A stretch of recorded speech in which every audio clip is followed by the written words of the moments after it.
નમો અરિહંતાણમ. શ્રી નવકાર મહામંત્રનો આરાધક એટલે શ્રી તીર્થંકર ભગવંતના દાસનો પણ દાસ, સકલ જીવહિત ચિંતક, સર્વનું કલ્યાણ વાંચનાર હોય, જેના હૈયામાં સ્વાર્થ ભર્યો હોય, સર્વ જીવોના હિતની ચિંતા ન હોય અને એવી ચિંતા ધારણ કરનાર સંઘ, સાધર્મિક કે શાસનની ચિંતા ન હોય તેને નવકારની સાથે સંબંધ થયો કેમ કહેવાય? તે નવકાર ગણે તો પણ ફળે કેવી રીતે?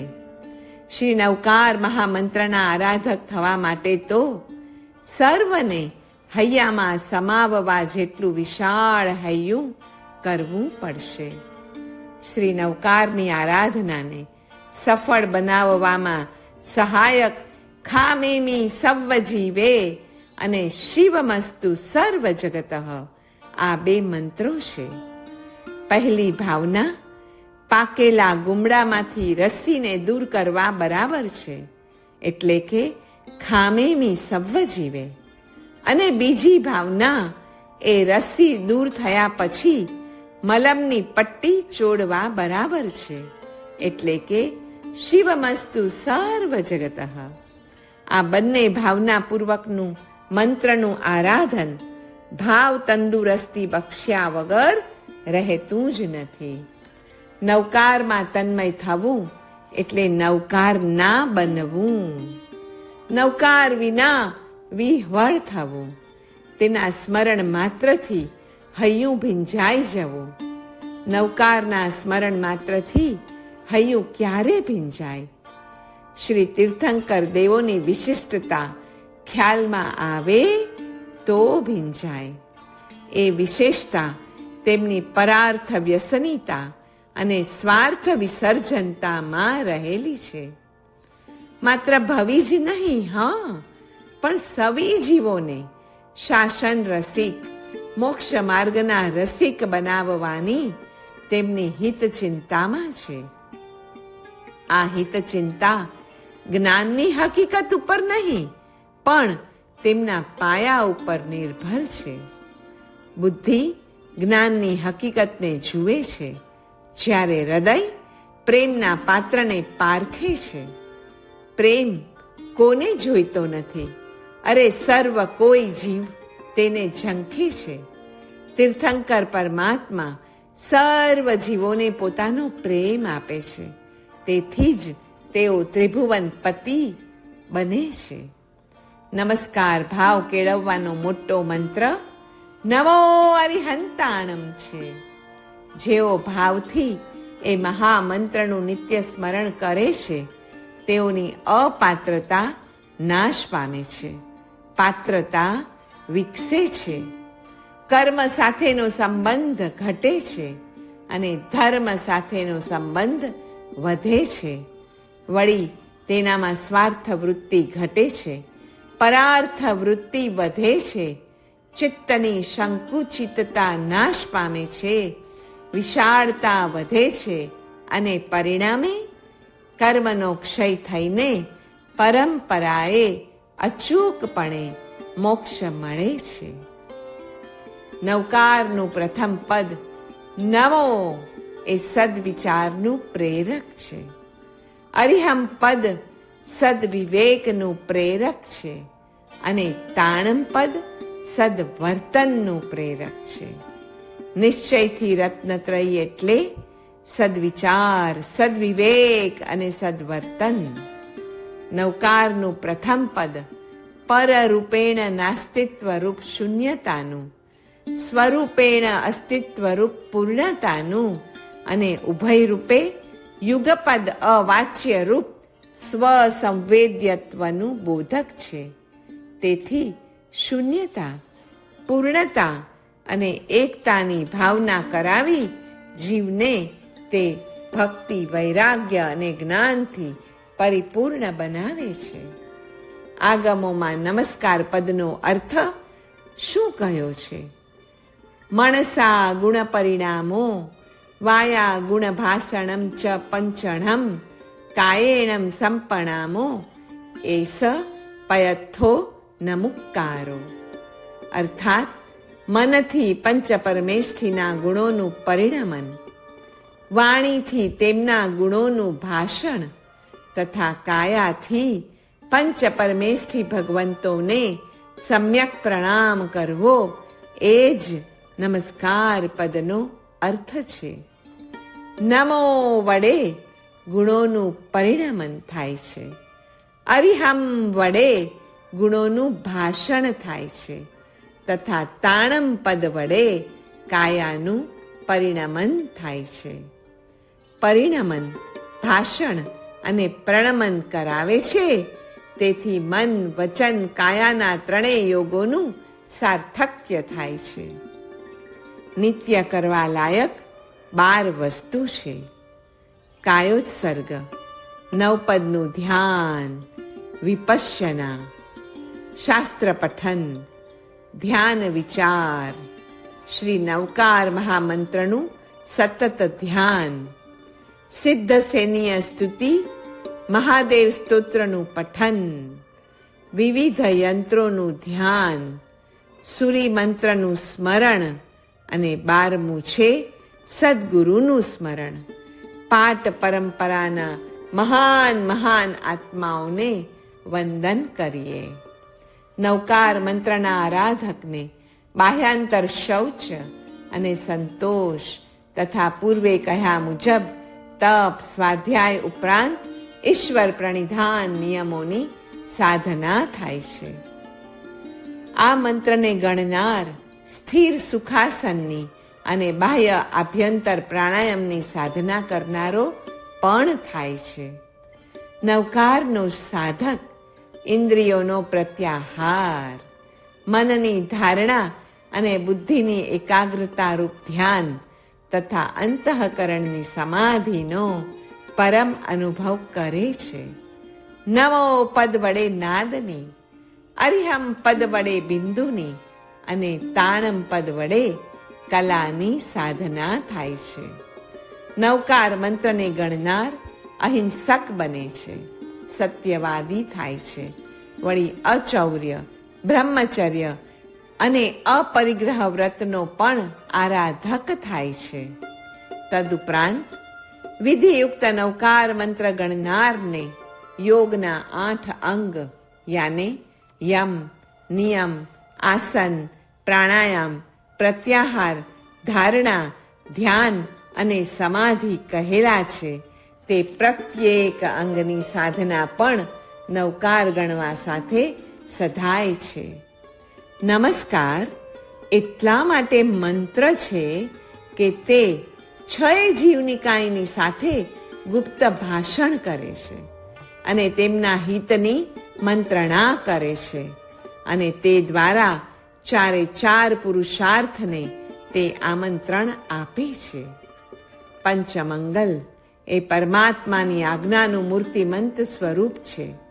પરમાત્માની આજ્ઞા હેયનું હાન, ઉપાદેયનું ઉપાદાન અને ઉપેક્ષણીયની ઉપેક્ષા સ્વરૂપ છે. મિથ્યાત્વ આદિ હેય છે, સમ્યક્ત્વ આદિ ઉપાદેય છે અને અનાત્મ તત્વ ઉપેક્ષણીય છે. પરમેષ્ઠી નમસ્કાર દ્વારા મિથ્યાત્વ આદિ પાપોનો નાશ થાય છે, સમ્યક્ત્વ આદિ ગુણોનો સ્વીકાર થાય છે અને અજીવ તત્વની ઉપેક્ષા થવાનું શરૂ થાય છે. પરમેષ્ઠી નમસ્કાર દ્વારા જીવની શુભાશુભ અવસ્થાઓ પ્રત્યે અનુક્રમે પ્રમોદ અને કારુણ્ય ભાવો પણ કેળવાય છે. જીવ માત્ર પ્રત્યે મૈત્રી રૂપ અને જડ માત્ર પ્રત્યે વૈરાગ્ય રૂપ વિચારના મર્મને પરમેષ્ઠી નમસ્કાર સ્પર્શે છે, જે આત્મજ્ઞાન પ્રાપ્ત થવાનું મુખ્ય સાધન ગણાય છે. પંચ પરમેષ્ઠીને કરેલો નમસ્કાર શું કરે? પંચ નમસ્કાર અનર્થ અને અનિષ્ટનો ઘાત કરે. તે ભવભયથી પીડિતને શરણ આપે, દુઃખ દારિદ્ર્યથી બચવાનો માર્ગ બતાવે અને ભવકૂપમાં પડતા જીવોને આલંબનભૂત થાય છે. પ્રભુની આજ્ઞામાં જેટલા પણ ગુણો છે તે બધા જ ગુણોને પામવાને પરમેશથી નમસ્કાર કરનારો અધિકારી બને છે.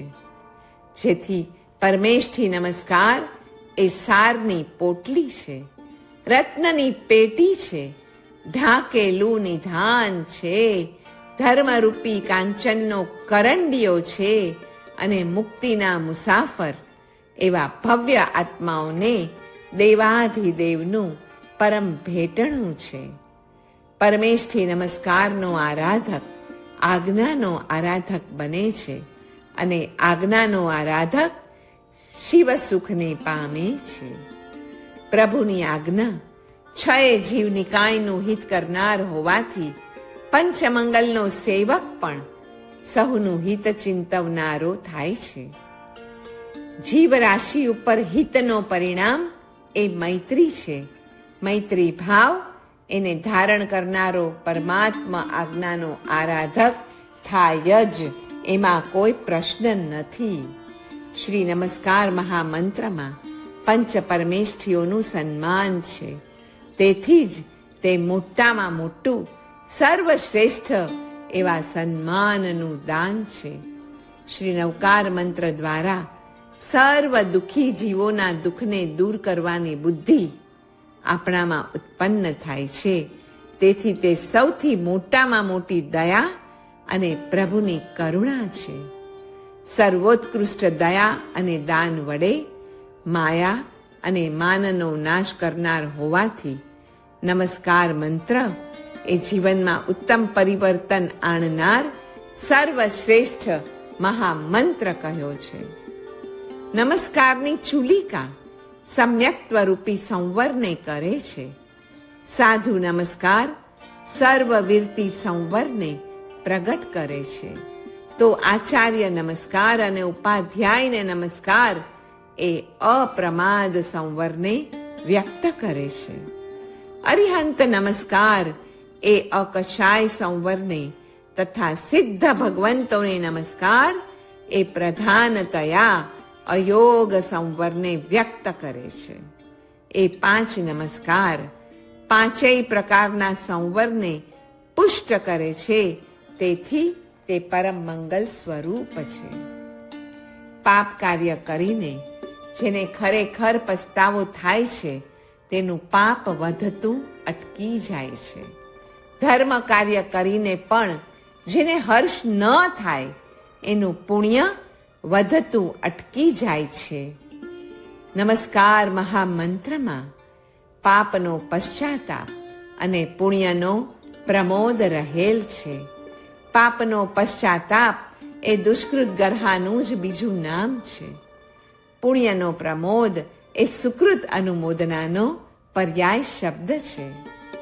શ્રી નમસ્કાર મંત્રની આરાધના પાપથી પાછા ફરવાની અને પુણ્યમાં આગળ વધવાની પ્રેરણા આપે છે. તેથી પાપ નિરનું બંધ બને છે અને પુણ્ય સાનું બંધ થાય છે. પુણ્યાનુબંધી પુણ્યનો અર્થી અને પાપાનું બંધથી ભીરું એવા પ્રત્યેક મુમુક્ષુ આત્માઓ માટે નિત્ય 108 વાર શ્રી નમસ્કાર મંત્રનું સ્મરણ આજ સુધી નહીં પ્રાપ્ત થયેલી એવી આધ્યાત્મિક નવી દુનિયામાં પ્રવેશ કરવાનું પ્રબળ સાધન બને છે.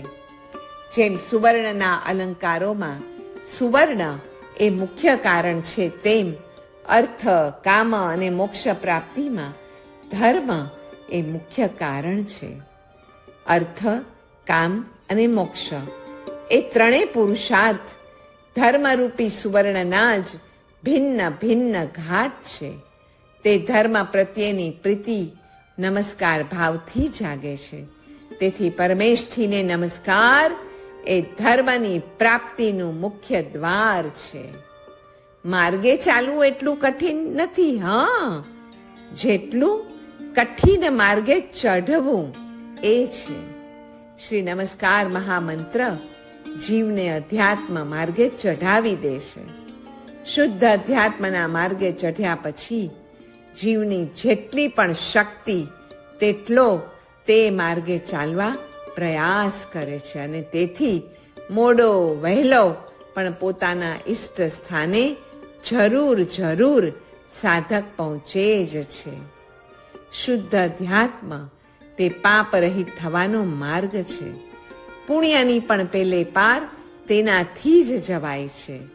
નવકાર એ દુષ્કૃત ગર્હારૂપ હોવાથી સાધકને પાપ રહિત અને સુકૃત અનુમોદનારૂપ હોવાથી પુણ્યાનુબંધી પુણ્યવાળો બનાવે છે.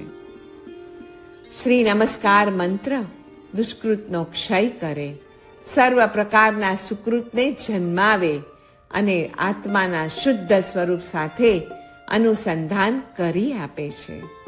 સંસારી આત્મા પાપ રુચિના કારણે સંસારમાં પરિભ્રમણ કરે છે. શ્રી નમસ્કાર મંત્ર ત્યાં તેની પાપ રુચિને ટાળે છે અને ધર્મ રુચિને પ્રકટાવે છે. પાપ રુચિ ટાળવાથી પરપીડા પરિહારની વૃત્તિ અચૂક જાગે અને ધર્મ વૃત્તિ પ્રકટવાથી પરાનુગ્રહનો પરિણામ ઉત્પન્ન થાય તથા તે બંને થવાથી ચિત્ત નિર્મળ બને.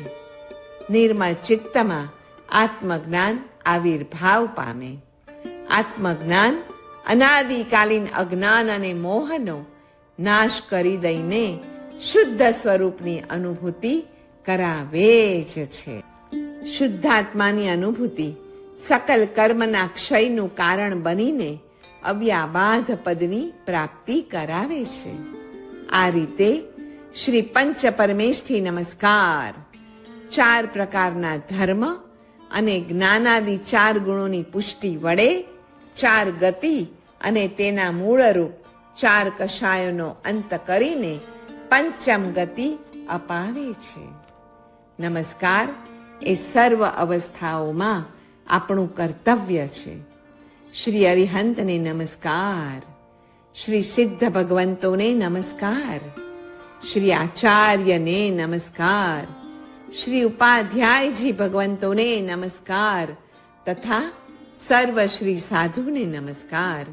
એ આત્માની જ ભિન્ન ભિન્ન અવસ્થાઓને નમસ્કાર છે.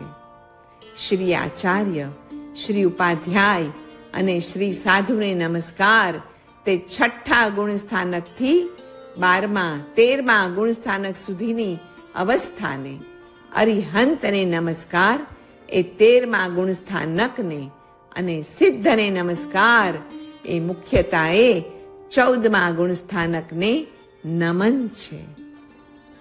તે બાહ્ય ભાવો સાથેની અહમતા મમતાનો નાશ કરી દઈને આંતરભાવો સાથેની અહમતા મમતાને જન્માવે છે. વસ્તુતઃ નમસ્કાર એ નિર્મમતા, નિરહંતા અને સમતાનો ઉત્પાદક છે. સમતા સમાધિ સ્વરૂપ છે તથા સર્વ બાહ્ય વિષયોની મમતા એ સંક્લેશ સ્વરૂપ છે. સંક્લેશ ટાળીને સમાધિ સાધી આપનાર એવો પંચ પરમેષ્ઠી નમસ્કાર સર્વ અવસ્થાઓમાં આપણું કર્તવ્ય રૂપ છે.